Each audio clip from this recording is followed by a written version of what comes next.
Hello everyone. बच्चों, हम economics के क्विक रिवीजन लेक्चर्स देख रहे हैं जहां पे सारे चैप्टर्स हम क्विकली रिवाइज करेंगे। कम समय में पूरा चैप्टर रिवाइज करेंगे। उस चैप्टर से कौन से क्वेश्चंस अभी तक पूछे गए हैं, सारे questions, objectives, everything I am going to discuss along with the short codes, that is the acronyms, for recalling all the long answers. So without any further delay, let's begin with today's lecture, that is chapter number 4, supply analysis. तो देखते हैं बच्चों, objective type पहले क्या पूछा जाता है। Find the odd one.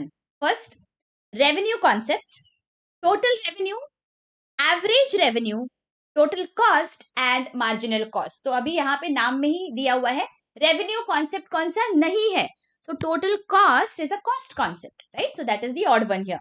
Simple. Next, clothes, fans, two wheelers and eggs. अभी यहाँ पे बच्चों देखिए, हमने देखा हुआ है लॉ ऑफ सप्लाई में कौन सी चीजें हैं जो एक्सेप्शंस है to the law of supply, and one of such exception is perishable goods. तो यहाँ पे बच्चों पेरिशेबल क्या है? एग्स पेरिशेबल है, सो इन्हें लॉ ऑफ सप्लाई अप्लाई नहीं करता है। That is why odd one here is eggs. Okay, next, rare photographs, vegetables, air conditioners, historical coins. Again exceptions to the law of supply याद करिए। So यहाँ पे air conditioners are not an exception to the law of supply, the other three are exceptions to the law of supply. Okay, next, fruits, fish, flowers and notebooks. Again यहाँ पे ये जो तीनों है ये क्या है? पेरिशेबल आइटम्स है, लेकिन नोटबुक इज नॉट पेरिशेबल, इसलिए notebook is the odd one here. Okay, आगे बढ़ते हैं। Complete the following sentences. Revenue per unit of output sold is dash. पर यूनिट मतलब क्या होगा? एवरेज, और आंसर होगा हमारा एवरेज रेवेन्यू, सो सी। यहाँ पे बच्चों कंफ्यूज करने के लिए कभी कभी आपको दिया जाएगा एवरेज कॉस्ट, और हम जल्दी में क्या करते हैं, सिर्फ एवरेज पढ़ते हैं, आगे का पढ़ते नहीं है, और कई बार एवरेज कॉस्ट को हम यहाँ पे लिख के आ जाते हैं। तो एवरेज रेवेन्यू लिखना है आपको। ओके, आगे, a right word shift in the supply curve shows dash. बच्चों अभी यहाँ पे जल्दी नहीं करना है। अगर आपको कोई भी कंफ्यूजन है, एक बार रफ पेज पे आप यहाँ पे ग्राफ ड्रॉ करके देख लो। ओके, अगर हमारा सप्लाई कर्व इस तरह होता है और राइट वर्ड शिफ्ट मतलब ये सप्लाई कर्व अभी ऐसे हो जाएगा, और हमारा प्राइस तो सेम है, का मतलब quantity has increased even though the price is constant. इसका मतलब इसे हम क्या कहेंगे? इसे हम कहेंगे इंक्रीज इन सप्लाई। बच्चों ये ग्राफ मैंने इसलिए ड्रॉ किया है बिकॉज बहुत बार ये कॉन्सेप्ट हमें पता होती है, लेकिन कहीं कहीं एग्जाम के वक्त वो प्रेशर में ना हम कंफ्यूज हो जाते हैं कि एक्सपेंशन था या इंक्रीज था। तो सिंपल क्या करो, just 10 seconds it will take, rough work में इस तरह से ड्रॉ करके देख लो, तो you will be able to understand the logic that अरे प्राइस तो कांस्टेंट है, और अगर प्राइस कांस्टेंट है तो इसे हम बोलेंगे इंक्रीज, राइट? आगे चलते हैं। Total revenue divided by number of units sold. अभी हमने ऊपर देखा, इसे हम कहेंगे एवरेज रेवेन्यू। ओके, आगे, dash is the most important determinant of supply. सबसे इंपॉर्टेंट क्या है? प्राइस है, राइट? बिकॉज जैसे जैसे प्राइस इंक्रीज होगी सप्लाई भी इंक्रीज हो जाएगा, सो प्राइमरी डिटर्मिनेंट है price. Next, law of supply represents the general tendency of dash. Law of supply किसका टेंडेंसी रिप्रेजेंट करता है?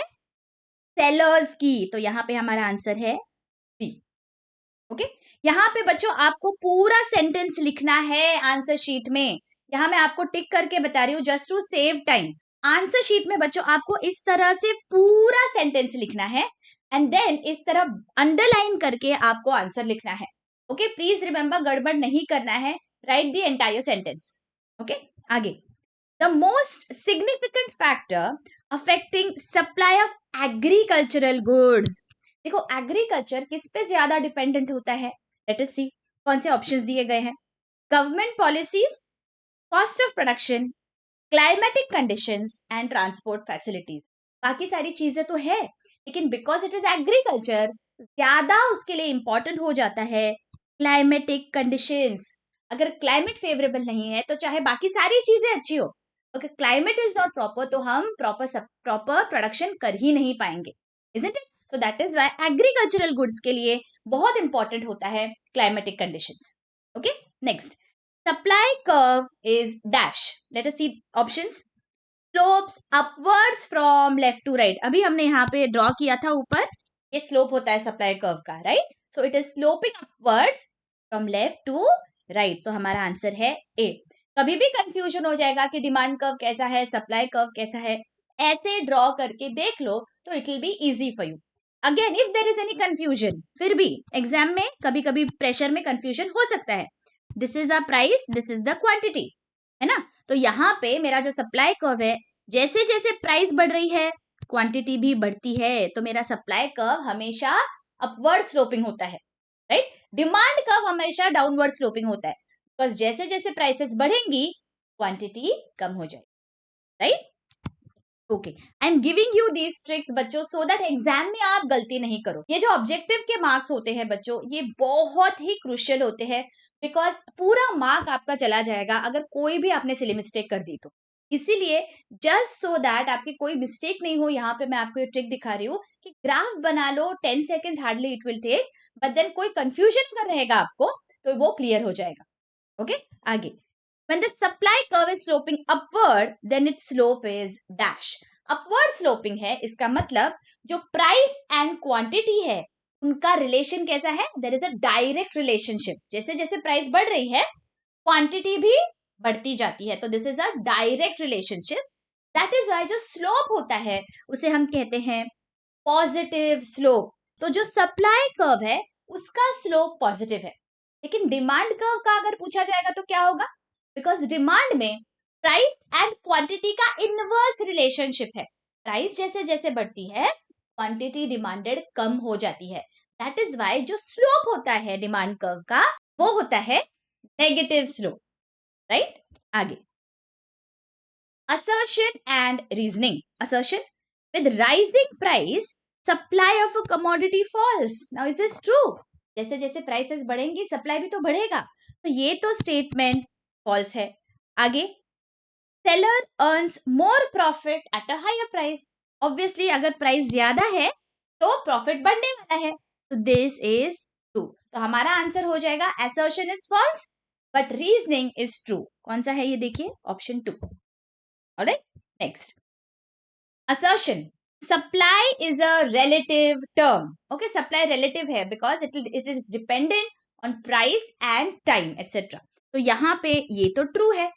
reasoning: supply is always expressed in relation to price, time and quantity. सिर्फ मैं supply कितना है बोल दूं तो उसका कोई भी मतलब नहीं होता है. तो जब भी मैं सप्लाई की बात करती हूँ मुझे ये तीनों चीजें भी स्पेसिफाई करनी होती है. That is why it is a relative concept. तो is this a true statement? Yes. क्या मैं ये कह सकती हूँ दैट ये जो एसर्शन दिया है supply is a relative term, इसका एक्सप्लेनेशन यहाँ पे हमें मिल रहा है ना. इसका एक्सप्लेनेशन ही दिया है. क्यों रिलेटिव है? बिकॉज प्राइस, क्वांटिटी, टाइम के हिसाब से उसे मुझे एक्सप्रेस करना होता है. Correct? So that is why I can say here that A and R both are true and R is the correct explanation of A. ये वाला. Okay? Next. Expenditure incurred on purchasing machinery is variable cost. अभी याद करिए cost concept. वहां पे दो तरह के cost होते हैं, fixed cost and variable cost. तो जो भी हम assets खरीदते हैं that is a part of our fixed cost, और जो भी हमें खर्चा करना पड़ता है which is going to change with the number of units that we produce, वो हो जाएगा वेरिएबल कॉस्ट. तो यहाँ पे जो मशीनरी मैंने खरीदी है that is my fixed cost, ये मेरा एसेट है. सो यहाँ पे ये जो स्टेटमेंट है ये फॉल्स है. Expenditure incurred on varying factors is known as variable cost. ये वेरिएबल कॉस्ट की हमें डेफिनेशन दी गई है. So this is true. तो हमारा यहाँ पे आंसर आ जाएगा assertion is false but reasoning is true. Complete the correlation. First, expansion of supply, price rises. Okay? मतलब अगर सप्लाई एक्सपैंड हुआ है इसका मतलब प्राइस राइज हो गई है. तो कॉन्ट्रैक्शन ऑफ सप्लाई में क्या होगा? जाहिर है सप्लाई कम हो गया मतलब प्राइस फॉल्स. अब next, total revenue is to dash. Average revenue का फॉर्मूला दिया गया है. एवरेज रेवेन्यू मतलब जो टोटल रेवेन्यू है उसे जब हम टोटल क्वांटिटी से डिवाइड करते हैं तो हमें मिल जाता है एवरेज रेवेन्यू, राइट, ये हमने देखा हुआ एक लेक्चर में पूरे डिटेल में, average cost, average revenue, total cost, total revenue, right. अब हमें दिया गया है टोटल रेवेन्यू का फॉर्मूला क्या है, क्या होगा total revenue, very very simple, जो भी हमारी टोटल क्वांटिटी है उसे जब हम प्राइस से मल्टीप्लाई करेंगे तो टोटल रेवेन्यू हो जाएगा। Total revenue is price multiplied by quantity, correct. Next, total cost is total fixed cost plus total variable cost, correct. Total fix और टोटल वेरिएबल कॉस्ट को जब हम ऐड करेंगे तो टोटल कॉस्ट हो जाएगा। देखिए, अगर आपने वो वाला लेक्चर नहीं देखा है बच्चों जहां पे हमने इसका डिस्कशन किया है, it you might find these objectives difficult, okay. So please go through the lecture on total cost, average cost, total revenue, average revenue, मैंने लिंक दिया है डिस्क्रिप्शन में and in the I button, okay. तो जब हमने वहां पे देखा था दैट टोटल कॉस्ट क्या होता है, total fixed cost and total variable cost, that becomes total cost. Now average cost क्या होगा, जब जो टोटल कॉस्ट है उसे हम डिवाइड करेंगे क्वांटिटी से तो एवरेज हो जाएगा। तो आंसर यहाँ पे आएगा total cost upon total quantity, correct. आगे, demand curve is dash, supply curve is upward. अभी हमने थोड़ी देर पहले देखा सप्लाई कर्व का जो स्लोप है वो अपवर्ड है और डिमांड कर्व का जो स्लोप है वो डाउनवर्ड है। यहाँ पे बच्चे बहुत बार कंफ्यूज हो जाते हैं, please remember this, demand curve downward, supply curve upward slope, okay. Next, dash is to change in supply, other factors constant, variation of supply. तो वेरिएशन ऑफ सप्लाई में क्या होता है, बाकी के जो सारे फैक्टर्स है वो कांस्टेंट होते हैं। क्या चेंज होता है वेरिएशन में, प्राइस चेंज होता है। नाउ चेंज इन सप्लाई में क्या होता है, प्राइस जो है वो कांस्टेंट है लेकिन अदर फैक्टर्स चेंज होते हैं। तो कांस्टेंट क्या है, प्राइस है, तो आंसर आ जाएगा price is constant for change in supply, right. आगे, give economic terms, first one, cost incurred on fixed factor. Fixed factor के कॉस्ट को हम क्या बोलते हैं, टोटल फिक्स्ड कॉस्ट, ओके। आपको इससे शॉर्ट फॉर्म नहीं लिखना है, पूरा लिखना है, alright. Cost incurred per unit of output, per unit जो है उसे हम बोलेंगे average cost, right. Net addition made to the total cost of production, total cost of production में अगर हम कुछ इंक्रीज करते हैं तो इसका मतलब होगा marginal cost, okay, marginal cost. Net addition होगा addition by a single unit, ऐसे जब वर्ड्स यूज होते हैं तो मार्जिनल वाला कॉन्सेप्ट होता है, okay. Next, revenue per unit of output sold, per unit आ गया मतलब एवरेज वर्ड यूज होगा, सो एवरेज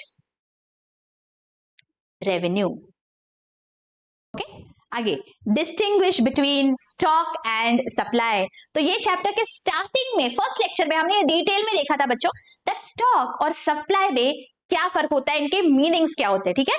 अब ये डिस्टिंग्विश बिटवीन में यहाँ पे मैं आपके लिए लेके आई हूँ, इस तरह से आपको डिस्टिंग्विश बिटवीन लिखना है, proper tabular format using a scale and a pencil और a scale and a pen, properly आप इस तरह से लिखोगे। So first will be meaning में क्या डिफरेंस है, स्टॉक किसे कहते हैं हम, stock is the total quantity of commodity available for sale with a seller at a particular point of time, okay। तो ये याद रखना है, जो available for sale है उसे हम स्टॉक कहते हैं, लेकिन हमारा सप्लाई क्या होता है, supply is the quantity of a commodity that a seller is willing and able to offer for sale, see the words that are being used, offering for sale and available for sale, ये दो अलग अलग चीजें हैं। Available है तो stock हो जाता है, लेकिन जब वो ऑफर होता है तो वो हो जाता है supply. So supply is the quantity that of a commodity that a seller is willing and able to offer for sale at a given price during a certain period of time. तो हमने जब supply बताया है बच्चों, price और time दोनों के context में बताया है, डिमांड में भी हम सेम करते थे, प्राइस एंड टाइम ये बहुत इंपॉर्टेंट होते हैं डिमांड एंड सप्लाई के लिए, okay. Dependency, stock is the source of supply, supply कहां से आता है, पहले स्टॉक होना चाहिए तब जाके सप्लाई आएगा।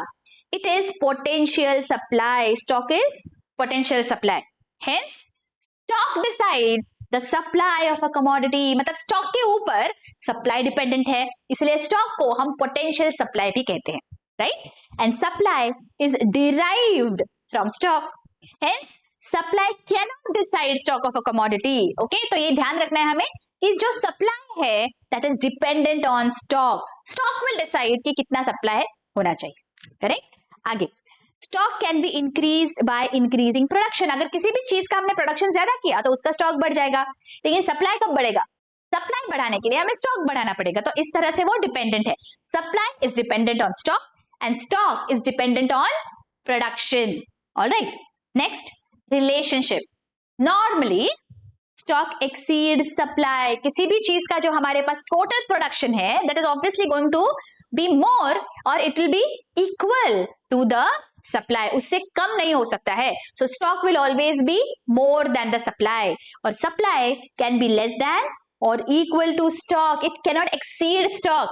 प्लीज रिमेंबर, अगर हमने जो क्वांटिटी मैन्युफैक्चर की है वो 100 यूनिट्स है, तो मैक्सिमम हमारा जो सप्लाई है वो 100 होगा या 100 से कम होगा, 90, 80, 70 व्हाटएवर, लेकिन वो 100 से ज्यादा 110, 120 ये हो ही नहीं सकता। तो जो स्टॉक है that will always be more और इक्वल टू सप्लाई। ठीक है, and last concept, stock is a fixed and inelastic concept. मतलब किसी भी चीज का स्टॉक अगर मुझे बढ़ाना है तो it is not very easy, मुझे पूरा प्रोडक्शन वापस करना पड़ेगा, राइट? तो it is relatively fixed concept. लेकिन जो सप्लाई है it is a flow concept. जब जब मुझे जरूरत है, जब जब मुझे ऐसे लग रहा है कि प्राइस इंक्रीज हो रही है, I can increase my supply. So supply is a flow concept and stock is a fixed concept. Getting it? इस तरह से बच्चों आपको ये डिस्टिंग्विश बिटवीन लिखना है, प्रॉपर सारे पॉइंट्स आपको एक्सप्लेन करने। आई होप ये बहुत अच्छी से आपको समझ गया है। बच्चों अगर आपको लेक्चर्स अच्छे लग रहे हैं, अगर एक्सप्लेनेशन अच्छे से समझ रहे हैं, do hit the like button, do subscribe and do share these lectures with your friends and colleagues. बच्चों, in a classroom setup, I can understand from your expressions that how are you finding the lectures.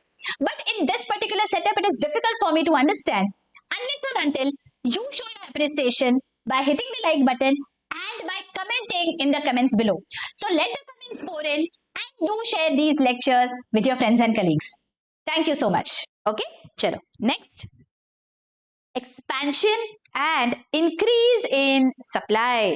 देखिए अब expansion and increase in demand भी हो सकता है और आप अभी सप्लाई लिख रहे हो, तो दोनों को आपको खिचड़ी नहीं बनाना है।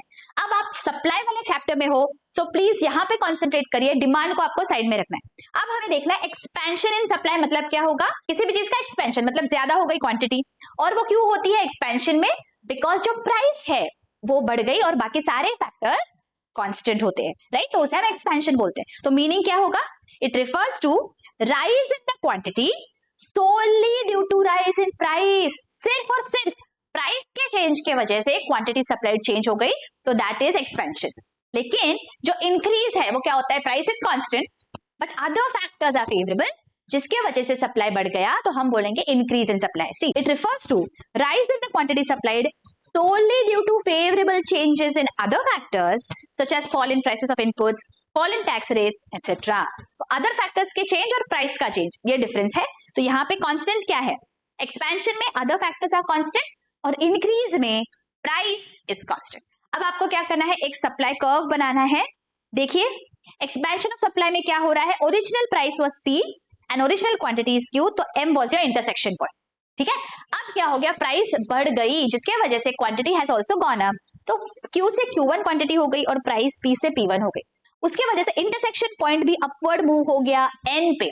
SS is our supply curve. इसका मतलब क्या हुआ? एक्सपेंशन ऑफ सप्लाई में there is an upward movement on the same supply curve. तो यहाँ पे आपको लिखना है expansion leads to an upward movement on the same supply curve due to rise in the price, right? और increase में क्या होगा? देखो ओरिजिनल P एंड Q है, इंटरसेक्शन पॉइंट M है, तो हमारा SS is the original supply curve. अब क्या हो गया? प्राइस कांस्टेंट थी लेकिन अदर फैक्टर्स के वजह से इंक्रीज हो गई क्वांटिटी सप्लाइड, तो क्वांटिटी सप्लाइड Q1 हो गई, intersection point is now N, तो S1 is our new supply curve. मतलब हमारा जो सप्लाई कर्व है that has shifted to the right. तो हम क्या बोलेंगे? In increase in supply, supply curve shifts to the right of the original curve. Getting it? पहले आप मीनिंग बताएंगे, कौन सी चीज कांस्टेंट है, थर्ड एंड फोर्थ में आपको कर्व बना के उसे एक्सप्लेन करना है। ऑलराइट, चलो नेक्स्ट क्वेश्चन क्या है? Difference between contraction and decrease in supply.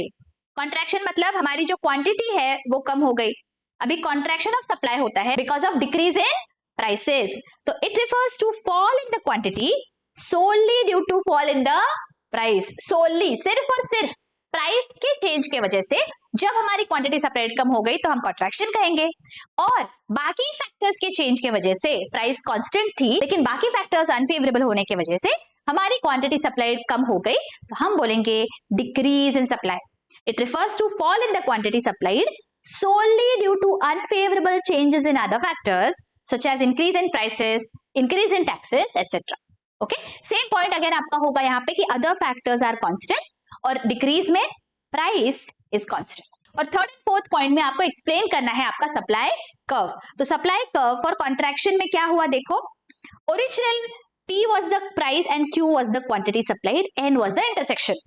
अब क्या हो गया, प्राइस आपकी कम हो गई जिसके वजह से quantity has also gone down. So Q से Q2 क्वांटिटी आपकी हो गई है और प्राइस P से P2 हो गई. मतलब सेम सप्लाई कर्व में आपका जो शिफ्ट है दैट इज डाउनवर्ड. तो यहाँ पे आप लिखोगे point number 3, contraction leads to a downward movement on the same supply curve. Okay, और डिक्रीज में क्या हो गया देखो, डिक्रीज में P और Q ये ओरिजिनल प्राइस और क्वांटिटी है और आपका सप्लाई कर्व है SS. ठीक है, सेम प्राइस पे अब आपकी जो क्वांटिटी डिमांडेड है वो कम हो गई, Q2 हो गई, तो आपका सप्लाई कर्व हो गया S2 S2. That means supply curve has shifted to the left. तो यहां पे आप लिखोगे the supply curve shifts to the left of the original supply curve.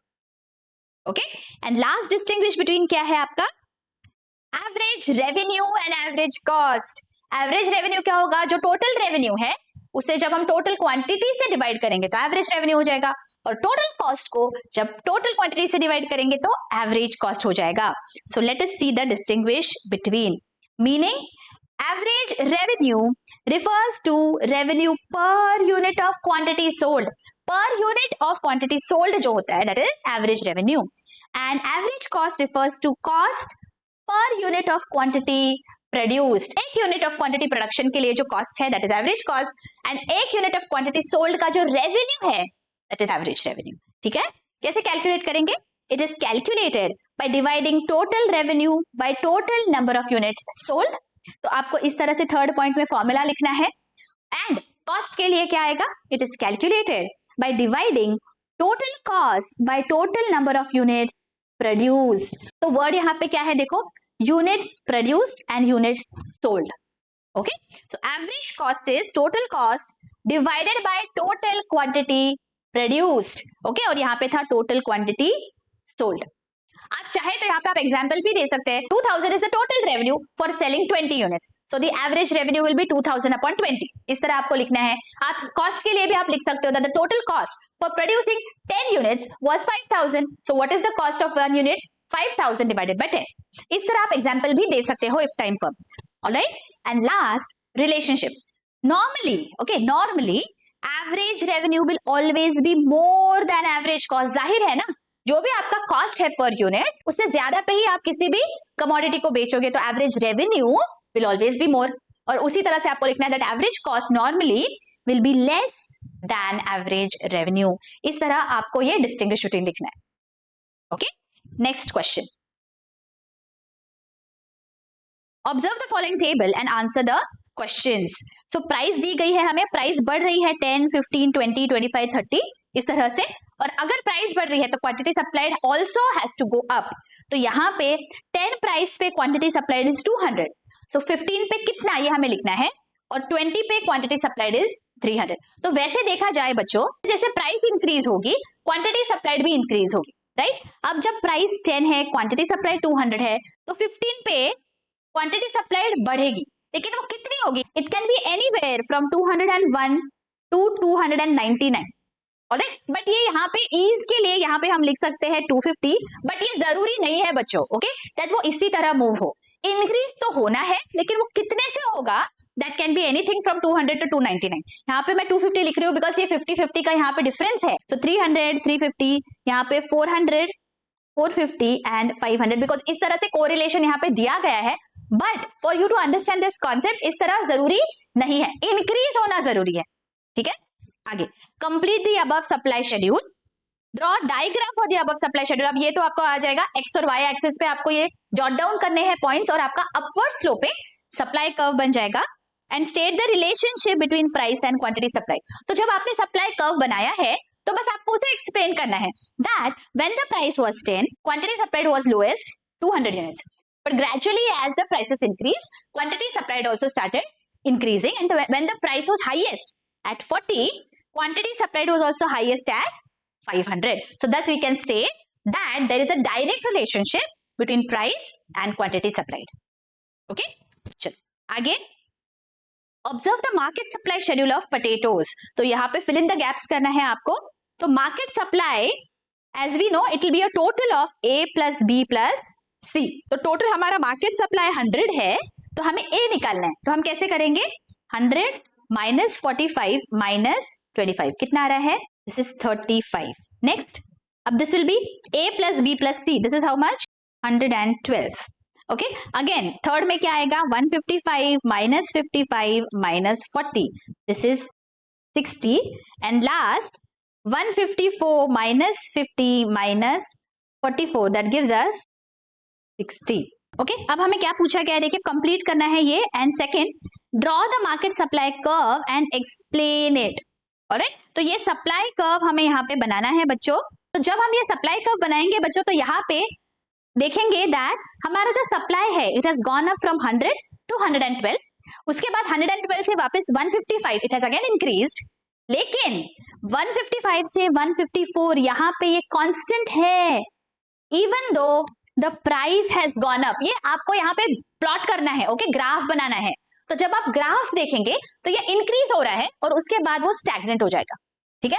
तो यहाँ पे आपको एक्सप्लेन कैसे करना है बच्चों, इंक्रीज हुआ है supply in the quantity with an increase in the price, लेकिन आफ्टर अ पर्टिकुलर पॉइंट वो इंक्रीज नहीं हो पाया। इसका मतलब this is an exception to the law of supply. Why?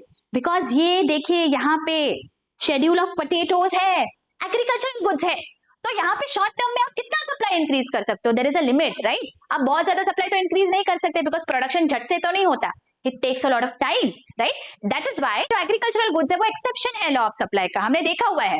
Why? Because to a certain extent when the price goes up you can increase the supply, but after that even if the price is increasing, देखिए यहाँ पे price increase हो गई, supply constant है, you can't increase supply after a particular level. Okay, so here you will write, because these are agricultural goods, these are an exception to the law of supply, as we can see from the graph. Okay, आपको proper plot करना है graph को with the help of a scale and a pencil. Okay, proper presentation करेंगे ना बच्चों तो बहुत ही अच्छे marks मिलेंगे आपको. All right, next, identify the concept. Let us read.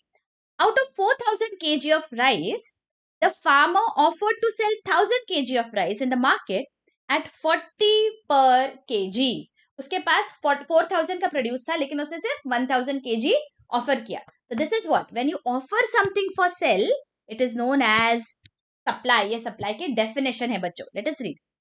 Supply refers to quantity of the commodity that a seller is willing and able to offer for sale at a particular price during a certain period of time. Always remember, ये तीन चीजें आपको लिखनी होती है, quantity, price and time. Supply will always accompany these things, otherwise का कोई meaning नहीं होता है. Please remember to use the words correctly. Okay, next, a table seller sold table for 2,000 per piece. In the way he sold 15 tables and earned 30,000. अब ये concept क्या है, उसको कितना पैसा मिला, total 30,000, मतलब उसका total revenue is 30,000. तो concept है टोटल रेवेन्यू का। अभी इसका एक्सप्लेनेशन देंगे, what is total revenue. Total revenue refers to total amount received by the seller और firm by selling the commodities at a given price. जो टोटल पैसा मुझे मिलता है by selling at a particular price, वो मेरा total revenue होता है। तो टोटल रेवेन्यू का फॉर्मूला क्या है, प्राइस इंटू क्वांटिटी सोल्ड। तो यहाँ पे प्राइस कितनी है 2,000 और क्वांटिटी इज 15, सो टोटल हो जाता है 30,000। Simple. Next, Avijit sold 15 chairs for 3,000. For each chair he earned 200. अभी यहाँ पे exactly opposite दिया है हमें, 3,000 टोटल है उसका, लेकिन एक चेयर के लिए उसने 200 रुपीज कमाए हैं। मतलब एक चेयर की कीमत है 200 रुपीज, मतलब that is per unit, right. इसका मतलब that is average revenue, correct. Late us read. Average revenue refers to the revenue received per unit of output sold by a manufacturer और सेलर।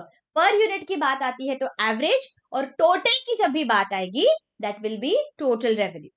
ओके, एवरेज रेवेन्यू का formula क्या है? Total revenue upon number of unit sold. तो यहाँ पे 3000 upon 15 तब 200।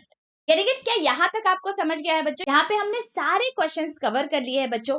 Now let us quickly revise this chapter, और इस चैप्टर से कौन से इंपॉर्टेंट आंसर इन ब्रीफ या आंसर इन डिटेल आ सकते हैं वो हम यहाँ पे देखने वाले हैं बच्चों। सो लेट अस सी। सबसे पहला है डिटर्मिनेंट्स ऑफ सप्लाई। ये याद रखने के लिए हमारा शॉर्ट कोड है बच्चों IPS PC नॉप। ये शॉर्ट कोड्स बहुत इंपॉर्टेंट है बच्चों, बिकॉज एग्जाम में आपको रिकॉल करते आना चाहिए। अभी आपको समझ जाता है बट एग्जाम में कभी कभी कंफ्यूजन हो जाता है। सो इसीलिए प्लीज एंश्योर दैट ये सारे शॉर्ट कोड्स आप बहुत अच्छी से याद करें। सारे chapter wise if you want on a particular sheet you can write determinants of supply का शॉर्ट कोड ये है, इस चीज का शॉर्ट कोड ये है। इस तरह चैप्टर वाइज आप सारे शॉर्ट कोड्स लिख लीजिए, तो जब आप रिवाइज कर रहे हो तो भी आपके लिए ये बहुत ज्यादा आसान हो जाएगा। ओके, तो डिटर्मिनेंट्स के लिए हमारा शॉर्ट कोड है IPS PC नॉप। ओके, ये मैंने determinants of demand and determinants of supply का शॉर्ट कोड थोड़ा सिमिलर रखा है सो दैट आपके लिए ये आसान हो जाएगा रिकॉल करने के लिए। ठीक है, अभी IPS से क्या स्टार्ट होता है? Let us see. I stands for infrastructural facility. Let us read. यहाँ पे है आपका point number 4, infrastructural facility. Infrastructure in the form of transport, communication, power, etc. influences the production process as well as supply. Shortage of these facilities decreases supply and vice versa. ये बहुत important determinant है। कब हम अच्छी से supply कर पाएंगे? जब हमारे पास प्रॉपर ट्रांसपोर्टेशन है, प्रॉपर कम्युनिकेशन है, प्रॉपर पावर है, ये सब अच्छी से रहेगा तब जाके तो हम सप्लाई कर पाएंगे, है ना? तो इसलिए ये बहुत इंपॉर्टेंट डिटर्मिनेंट है सप्लाई का, that is infrastructure facilities, right? Next P से स्टार्ट होता है प्राइस ऑफ द कमोडिटी। ये तो प्राइम फैक्टर है, राइट? जितनी प्राइस ज्यादा उतना सप्लाई बढ़ने वाला है। Let us see price of the commodity. Price is an important factor influencing supply of a commodity. More quantities are supplied at higher price and less quantities are supplied at a lower price. Right? ये हमें पता है, law of supply है ये. Thus, there is a direct relationship between price and quantity supplied. ये आपको objective में पूछा जा सकता है। प्राइस एंड क्वांटिटी सप्लाइड में डायरेक्ट रिलेशनशिप है। प्राइस एंड क्वांटिटी डिमांडेड अगर होगा तो इनवर्स रिलेशनशिप है। ओके, नेक्स्ट IPS, एस से होता है state of technology. Late us read. Technological improvements reduce the cost of production which lead to an increase in production and supply. Of course ना, अगर अच्छी नई टेक्नोलॉजी रहेगी तो हमारा जो कॉस्ट ऑफ प्रोडक्शन है वो कम हो जाएगा, और अगर कॉस्ट ऑफ प्रोडक्शन कम हुआ तो डेफिनेटली हमारा सप्लाई उससे अफेक्ट होगा, राइट? सो हमने 3 डिटर्मिनेंट्स यहाँ पे देख लिए IPS। Next is PC। P से स्टार्ट होता है प्राइस एक्सपेक्टेशन एंड C से है cost of production. Let us see one by one. Price expectation है यहाँ पे point number 7, future expectations about price.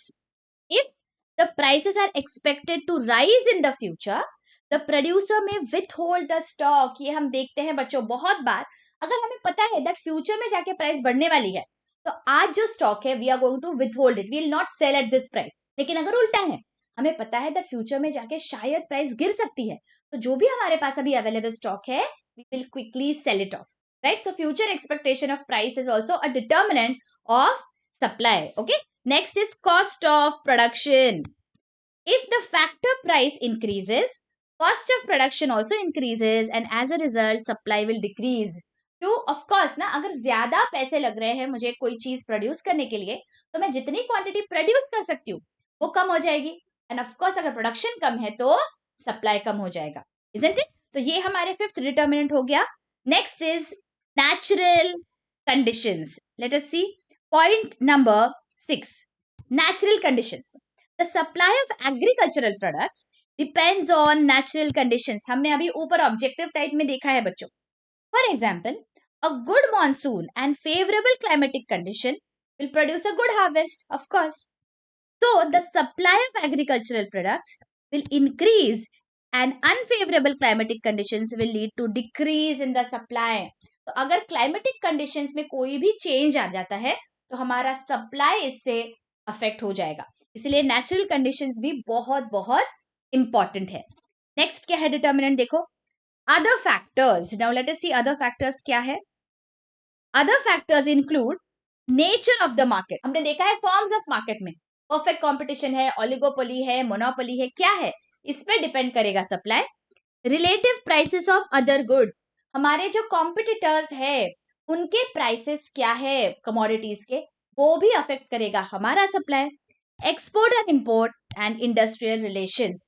ये सारे जो भी फैक्टर्स है ये अफेक्ट करते हैं बच्चों सप्लाई को. एंड लास्ट हमारा डिटर्मिनेंट है knob. P stands for policies. अभी गवर्नमेंट के क्या क्या पॉलिसीज है, लेट अस सी.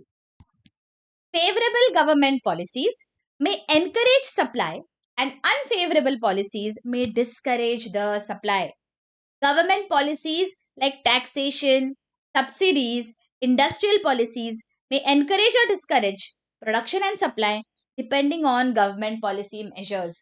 अगर गवर्नमेंट ने हमें बहुत सारी सब्सिडीज दी तो ऑफ कोर्स हमें कॉस्ट ऑफ प्रोडक्शन जो है वो कम हो जाएगा and that is why will produce more और उससे सप्लाई भी इंक्रीज हो जाएगा. लेकिन अगर उल्टा हो गया तो सप्लाई डिक्रीज हो जाएगा. तो गवर्नमेंट पॉलिसीज भी एक बहुत इंपॉर्टेंट डिटर्मिनेंट है. तो डिटर्मिनेंट ऑफ सप्लाई का एक्रोनिम क्या है बच्चों? IPS PC knob. Okay, next देखते हैं बच्चों जो बहुत इंपॉर्टेंट है, that is law of supply. अगर आपको लॉ ऑफ सप्लाई पूछा जाता है तो सबसे पहले आप इंट्रोडक्शन देंगे बच्चों एक लाइन में और उसके बाद you will write the statement of the law and then you will start with the explanation. Okay, सारे लॉज आपको इस तरह इसी फॉर्मेट में लिखने हैं और एक्सप्लेनेशन में आपको ग्राफ और शेड्यूल दोनों बनाना है and then you are going to explain the schedule and the graph. Okay, इस तरह आपको लिखना है. एंड ऑफ कोर्स अगर आपको एजम्पशंस पूछे गए हैं तो एजम्पशंस लिखेंगे, एक्सेप्शंस पूछे गए तो एक्सेप्शंस भी लिखेंगे साथ में. ठीक है, now let us see law of supply क्या कहता है. Introduction. Law of supply is a fundamental principle of economic theory like law of demand. It was introduced by Professor Alfred Marshall in his book Principles of Economics, which was published in 1890. ये भी आपको objective type में पूछा जा सकता है बच्चों. Professor Alfred Marshall, book का नाम है principles of economics and year is 1890. Alright, the law explains functional relationship between price and quantity supplied. Let us see statement of the law क्या है.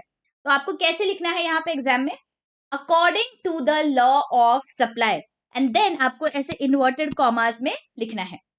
Other things being constant, higher the price of a commodity more is the quantity supplied and lower the price of the commodity less is the quantity supplied. अब बच्चों ये जो words है exactly आपको ऐसे ही words use करने हैं when you are stating the law. आपको खुद के लैंग्वेज में एक्सप्रेस नहीं करना है. You are going to use these words only. क्या है? Higher the price, price high है तो क्वांटिटी सप्लाइड क्या है? मोर है. ओके, और प्राइस अगर हमारी लोअर है तो क्वांटिटी सप्लाइड लेस है. ऑलराइट, आगे. सो सिंबॉलिकली कैसे हम लिखने वाले हैं? S of X is F of PX. इसका मतलब supply of a commodity X is a function of price of the commodity X. Okay, अब देखते हैं बच्चों what are the assumptions of the law of supply. अभी assumptions याद रखने का हमारा शॉर्ट कोड क्या है? Let us see. PPT got cow. Now let us see P से क्या स्टार्ट होता है. P से है prices of other goods remain constant. हम ये अज्यूम कर रहे हैं जब जो बाकी गुड्स है उनके प्राइसेस कांस्टेंट है, वो फ्लक्चुएट नहीं हो रहे हैं. पॉइंट नंबर है हमारा यहाँ पे 6. Prices of other goods remain constant. Prices are assumed to remain constant. If they change, the law of supply may not hold true because producer may transfer resources to other products. अगर बाकी जो products है उनके prices fluctuate होते हैं तो यहाँ पे जो producer है उसके resources भी change हो जाएंगे, वो कहीं और use करेगा अपने resources. इसलिए हम यहाँ पे assume करते हैं for this particular law that जो बाकी सारे goods है उनके prices constant है. Okay, PPT. नेक्स्ट पी से स्टार्ट होता है price expectation for the future. यहाँ पे हमारा है point number 7. No future expectations. The law assumes that sellers do not expect future changes in the price of the product. अगर हमें ऐसे लग रहा है दैट प्राइस प्रोडक्ट का चेंज हो जाएगा फ्यूचर में, तो ऑब्वियसली यहाँ पे we will withhold the supply, या ज्यादा कर देंगे सप्लाई, डिपेंड करेगा, है ना। सो दैट इज वाई यहाँ हम अज्यूम कर रहे हैं दैट फ्यूचर के जो प्राइसेस है उसमें कोई भी चेंज नहीं आने वाला है, no future expectation of the change in prices. Okay, next है PPT. T stands for no change in the technique of production. जो टेक्नोलॉजी आप यूज कर रहे हो प्रोडक्शन के लिए उससे भी कोई चेंज नहीं है। ओके, बिकॉज अगर आप नई नई टेक्नोलॉजी लाओगे तो ऑब्वियसली जो प्रोड्यूस कर रहे हो उसकी quantity as well as quality change हो जाएगा। That is why technique of production जो है वो भी कांस्टेंट है। It is assumed that technique of production does not change. Improved technique of production may lead to an increase in the production, and this in turn may lead to an increase in the supply. That is why हमें यहाँ पे assume करना है that technique is also constant. तो तीन पहले हमारे assumptions हो गए PPT. Next is GOT, got. G से start होता है no change in government policy. Government के policies में भी कोई change नहीं आया है. No change in government policy. It is assumed that government policies like taxation, trade policy remain unchanged. Because अगर ये policies change हो गए, हमने determinants में देखा, तो obviously supply will be affected. Okay, and next is T. T stands for no change in transportation cost. यहाँ पे है हमारा point number 5, no change in transport cost. It is assumed that there is no change in the condition of transport facilities and transport cost. For example, better transport facilities increase supply at the same price. Correct, अगर अच्छे transportation facilities होंगे तो ज्यादा supply होगा, अगर transportation facilities नहीं है available supply obviously कम हो जाएगा। दैट इज वाई हम यहाँ पे अज्यूम कर रहे हैं that transport facilities are also constant, उसमें कोई चेंज नहीं आया है। नेक्स्ट पीपीटी गॉट काउ। सी से स्टार्ट होता है cost of production. Cost of production is constant. Let us see, यहाँ पे हमारा फर्स्ट पॉइंट है बच्चों, it is assumed that there is no change in the cost of production. A change in the cost will affect the profits of the seller. Therefore, less quantity will be supplied at the same price. अगर cost of production बढ़ जाता है तो क्या करेगा supplier, उसकी जो quantity produced है वो भी शायद कम हो जाएगी, सप्लाई भी कम हो जाएगा। इसलिए हम ऐसे अज्यूम कर रहे हैं that cost is also constant. And lastly, no change in weather conditions. हमें पता है एग्रीकल्चरल जो कमोडिटीज होते हैं वो बहुत ज्यादा क्लाइमेट पे डिपेंड करते हैं, इसलिए यहाँ हम अज्यूम कर रहे हैं that there is no change in weather conditions. It is assume that there is no change in the weather conditions. Natural calamities like floods, earthquakes etcetera में डिक्रीज सप्लाई। तो बहुत सारी चीजें होती है जिसके वजह से सप्लाई चेंज हो सकता है, इसलिए ये लॉ हमें प्रूव करना है। इसलिए हम यहाँ पे अज्यूम करते हैं दैट ये जो सारे चीजें हैं ये कांस्टेंट है। देखिए हम यहाँ पे प्राइमरीली कौन से वर्ड्स यूज कर रहे हैं एजम्पशंस में, हम या तो अज्यूम कर रहे हैं कोई चीजें कांस्टेंट है, या हम अज्यूम कर रहे हैं there is no change. Okay, so for all these assumptions हम या तो बोलेंगे दीज आर कांस्टेंट या there is no change in these factors. Alright, तो ये हमने एजम्पशंस देख लिए। Now let us look at the explanation. किस तरह एक्सप्लेन करना है बच्चों, आपको ये शेड्यूल बनाना है। इस शेड्यूल में बच्चों देखो फर्स्ट कॉलम है price of the commodity x and second column is supply. अब जैसे जैसे हम देख रहे हैं यहाँ प्राइसेस इंक्रीज हो रहे हैं, सप्लाई भी यहाँ पे इंक्रीज हो रहा है। ओके, तो आपको इस तरह से ग्राफ बनाना है बच्चों, X and Y axis. X axis पे आपका quantity supplied in kgs and Y axis पे price in rupees, and properly आप जॉट डाउन करोगे सारे points and then you will form this graph. ये जो ग्राफ है आपको you have to make with the help of a scale. Free hand आपको नहीं बनाना है बच्चों, प्लीज रिमेंबर दैट आपको ग्राफ को इस तरह नेम भी करना है। ये ग्राफ कौन सा है, it is a supply curve. And now we are going to explain that किस तरह अलग अलग प्राइसेस पे हमारे जो कमोडिटीज है उनका सप्लाई इंक्रीज हो जाता है। ये आप एक्सप्लेन करोगे और उसके बाद बहुत इंपॉर्टेंट आपको यहाँ पे ये सेंटेंस लिखना है that there is a direct relationship between price and quantity supplied. ये भी बहुत इंपॉर्टेंट है व्हेन यू आर एक्सप्लेनिंग, क्योंकि यही तो हमारा क्रक्स है लॉ ऑफ सप्लाई का, दैट जैसे जैसे प्राइस इंक्रीज होती है सप्लाई भी इंक्रीज होता है। That is why there is a direct relationship between price and quantity supply.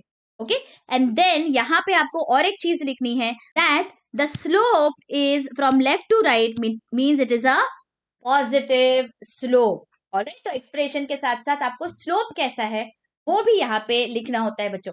ये कोई चीजें इंपॉर्टेंट होती है एक्सप्लेनेशन के वक्त, सो ensure that you all include this in your explanation. ये हो गया आपका एक्सप्लेनेशन. इसके बाद अगर पूछा जाएगा तो आपको एक्सेप्शंस भी लिखने हैं. Now let us see exceptions to the law of supply. अभी एक्सेप्शंस याद रखने के लिए हमारा शॉर्ट कोड क्या था बच्चों, याद करिए. एक सिंपल शॉर्ट कोड मैंने यहाँ पे आपको दिया था, दैट इज शुगर. सबसे पहला है एस से सप्लाई ऑफ लेबर. इसका मतलब ये है बच्चों दैट लेबर के सप्लाई को लॉ ऑफ सप्लाई अप्लाई नहीं करता है. वो क्यों? Let us read. See, supply of labour. Labor supply is total number of hours that workers work at a given wage rate. जो हम wages देंगे उस पे वो कितने घंटे काम करेंगे उसे हम बोलेंगे labor supply. It is represented graphically by a supply curve. In case of labor, as the wage rate rises, the supply of labor would increase. The supply curve slopes upward. Supply of labor falls with a further rise in wage rate and supply curve of labor bends backwards. Okay, ये क्यों होता है बच्चों? देखिए हम यहाँ पे अगर शेड्यूल देखेंगे तो हमें और अच्छी से ध्यान में आएगा. इस तरह से आपका ये लेबर सप्लाई का शेड्यूल है. फॉर एग्जाम्पल हमारी जो स्टार्टिंग की वेज रेट है that is 100 rupees per hour. यहाँ पे a labourer is working for 5 hours, then he is earning 500 rupees. Correct, total wages उसके 500 हो गए. अगर इसे मैंने इंक्रीज कर दिया to 200 rupees per hour, directly double, तो he has that incentive, तो he will also increase the hours that he works. For example, अभी he is putting in more hours. 7 घंटे काम करने के बाद he will earn 1400. लेकिन अगर मैं और इंक्रीज कर देती हूँ वेज रेट 300, अब यहाँ पे लेबरर को क्या लगेगा? That now the wage rate is so high that I am able to earn this much or even more even when I put in less number of hours. मतलब 1400 रुपए अभी मुझे मिल रहे हैं, लेकिन अगर मैं सिर्फ 6 घंटे काम करता हूं तो भी मुझे 1800 रुपए मिल रहे हैं ना. तो even when I am working for less number of hours I am getting more wages. यहाँ पे he is not going to put in extra hours, now he is going to use that hour for relaxing may be. Okay, तो क्या हो गया? Supply थोड़ा increase हुआ, लेकिन after a particular stage supply reduce हो जाता है लेबर का. The curve starts bending backwards. देखिए इस तरह से वो दिखता है. यहाँ पे वेज रेट है और यहाँ पे सप्लाई ऑफ लेबर है. शुरुआत में जब यहाँ वेज इंक्रीज हो गई, सप्लाई भी इंक्रीज हो गया. यहाँ अगर हम देखेंगे तो सप्लाई में इंक्रीज आ गया है, लेकिन आफ्टर अ पर्टिकुलर पॉइंट जब वेज इंक्रीज हो जाती है तो सप्लाई हमारा बैकवर्ड बेंडिंग हो जाता है. Okay, that is why supply of labour is an exception to the law of supply, because after a particular level there won't be any increase in the supply even though wages increase. Is this very very clear? Next exception है U से urgent need of cash. Let us read. Urgent need for cash. If the seller is in urgent need for hard cash, he may sell his product at a rate which is even below the market price. इसे हम कहते हैं बच्चों distress cell. बहुत बार we need cash urgently, तो क्या करते हैं हम, जो भी भाव में कोई लेने को तैयार हो जाएगा उसे हम बेच देंगे, बिकॉज अभी हमें पैसों की जरूरत है. तो obviously law of supply is not going to apply. Okay, next हमारा एक्सेप्शन है यहाँ पे जी से पेरिशेबल गुड्स. जो पेरिशेबल गुड्स है बच्चों, जैसे फार्म प्रोड्यूस है, फ्लावर्स है, एग्स है, these can't wait. फार्मर ऐसे नहीं कह सकता है that I will withhold the produce और जब प्राइसेस इंक्रीज होंगे that time I will sell, because उसका प्रोड्यूस तो पेरिश हो जाएगा, है ना, खराब हो जाएगा, कोई खरीदने ही नहीं वाला है फिर. इसीलिए पेरिशेबल गुड्स को ये लॉ अप्लाई नहीं करता है. In case of perishable goods the supplier would offer to sell more quantities even at lower prices to avoid losses, because produce ही खराब हो जाएगा तो क्या करेंगे, इसलिए जो भी प्राइस हमें मिल रही है उस पर हमें बेचना पड़ता है. नेक्स्ट एक्सेप्शन है ए से agricultural goods. Let us read. The law of supply does not apply to agricultural goods as they are produced in a specific season and their production depends on weather conditions. For example, even though the price is very high right now, लेकिन मेरे पास वो produce तो होना चाहिए. मेरे पास वो produce कब होगा? जब एक पर्टिकुलर सीजन होगा. फॉर एग्जाम्पल, मैंगोज का सीजन होता है समर में, तो समर में ऑब्वियसली फार्मर्स प्रोड्यूस कर सकते हैं मैंगोज. लेकिन क्या अदर देन समर हमें मैंगोज मिल पाएंगे? No, because it will depend on the season. तो even though the prices are high, अगर वो सीजन नहीं है उस पर्टिकुलर प्रोड्यूस का, उस पर्टिकुलर कमोडिटी का, तो हमें वो नहीं मिल सकते हैं, because agriculture is highly dependent on natural conditions, right? So due to unfavorable changes in weather, if the agricultural production is low, the supply cannot be increased even at a higher price. Okay, so this is an exception. And last, rare goods. Rare goods क्या होते हैं? Let us read. The supply of rare goods cannot be increased or decreased according to its demand. वो rare है ना, उसके नाम में ही उसका मीनिंग है, it is rare, वो ज्यादा है ही नहीं अवेलेबल, तो कैसे हम सप्लाई इंक्रीज करेंगे? Even if the price rises, supply remains unchanged. For example, rare paintings, old coins, antique goods, etc. So these are the exceptions to the law of supply. याद रखने का हमारा एक्रोनिम है sugar. तो ये हमारा बहुत इंपॉर्टेंट लॉ है इस चैप्टर का बच्चों. आपके पूरे सिलेबस में आपको 3 लॉज है बच्चों. ये तीनों laws along with exceptions and assumptions आपको बहुत अच्छी से आने चाहिए, बिकॉज इनमें से एक डेफिनेटली आएगा आपके एग्जाम में. So you know for sure that आपको ये पूछा जाएगा, तो एंश्योर दैट ये आपको बहुत ही अच्छी से एक्सप्लेन करते हैं.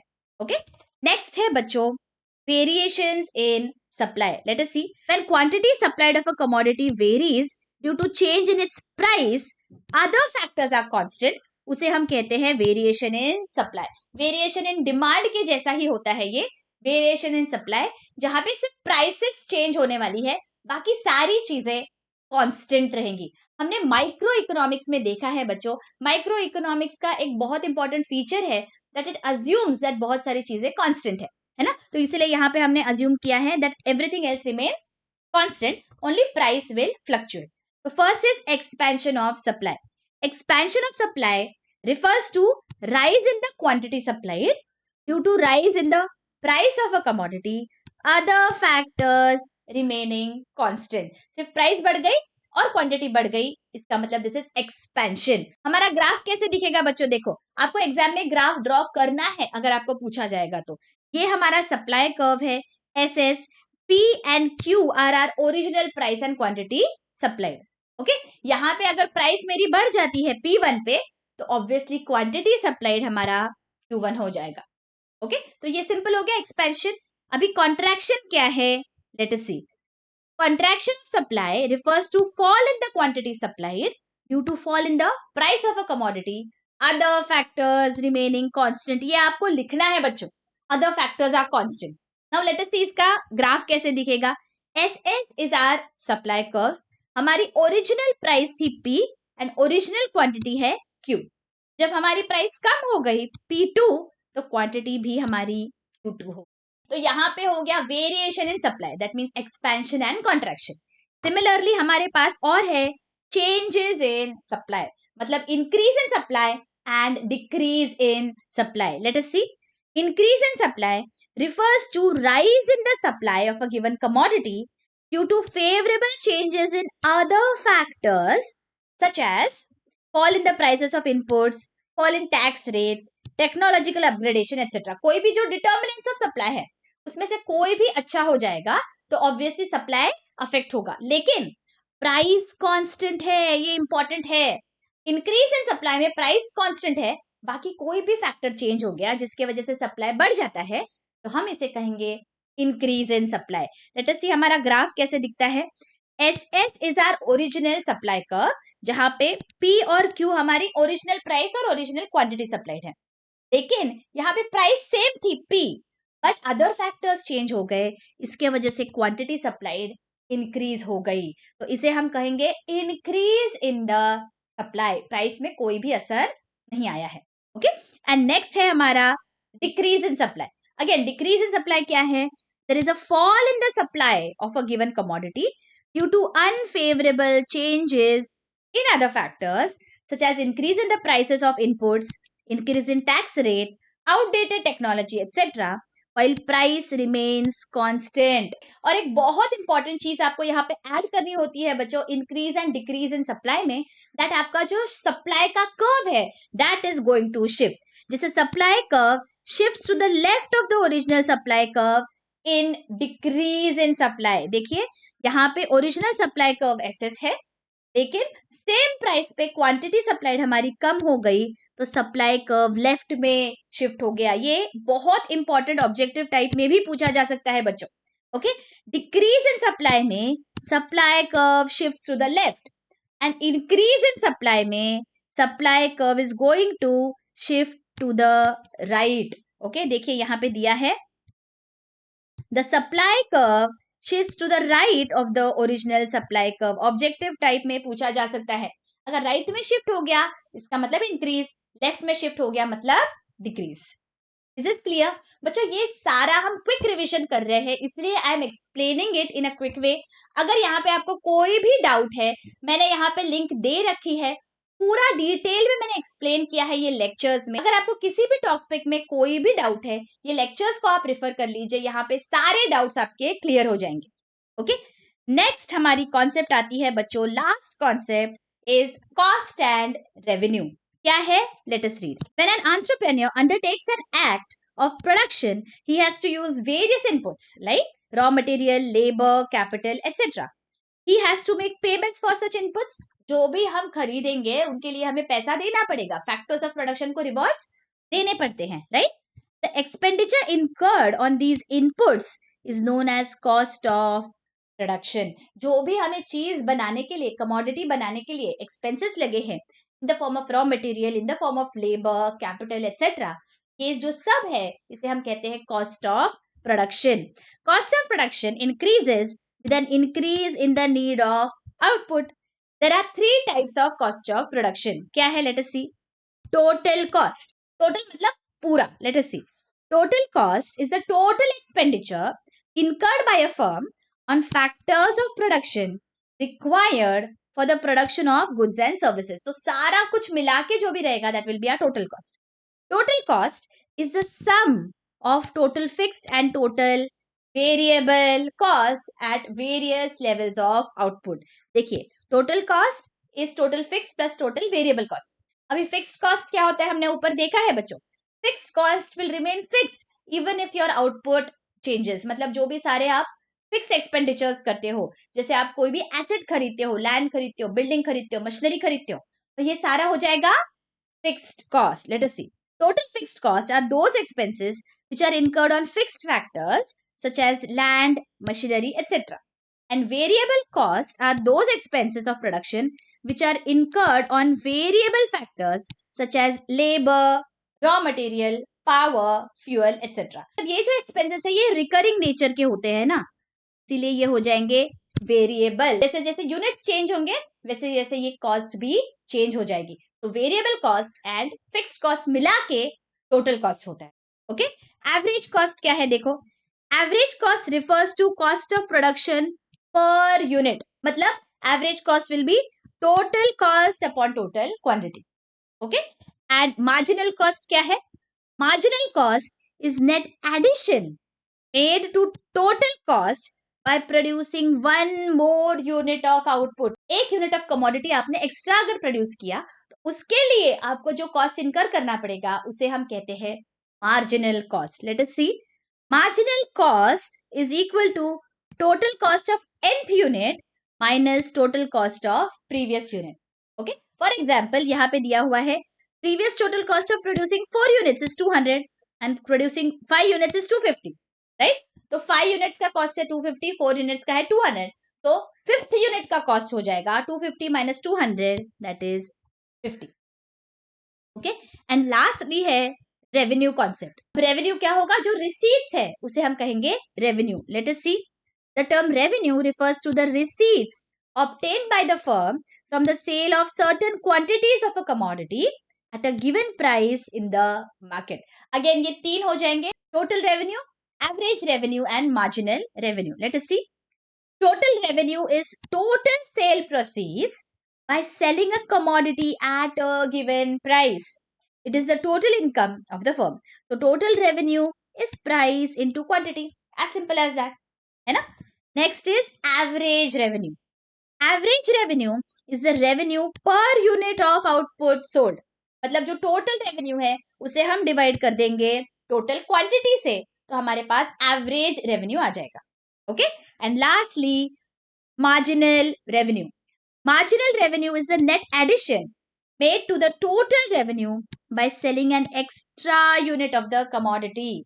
मतलब अगर हम 21 टेबल्स 4200 रुपीज पे बेच रहे थे और 20 टेबल्स हम 4000 पे बेचते हैं, मतलब जो 21st टेबल है हमारा वो हमने कितने पे बेचा?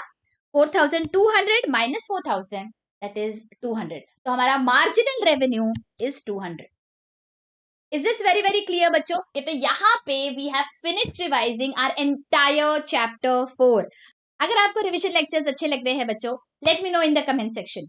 मिलती हूँ आपको नेक्स्ट लेक्चर में with a new chapter. Till then keep studying.